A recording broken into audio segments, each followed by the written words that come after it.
बिस्मिल्लाहिर्रहमानिर्रहीम। दिलो जान कुर्बान आका सल्लल्लाहु अलैहि वसल्लम पर ईरान ने जो उसकी सलामती और सिक्योरिटी का मसला था,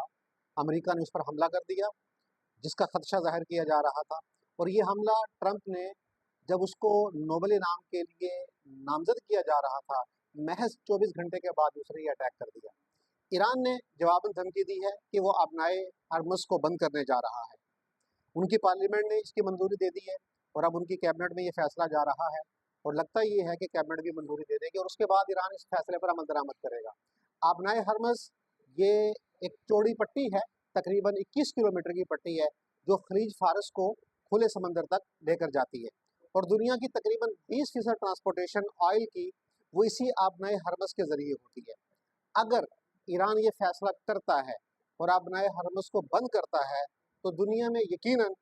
लगता ये है कि ऑयल के मसाइल पैदा होंगे और ऑयल की जो ट्रांसपोर्टेशन है वो डिस्टर्ब होगी, जिससे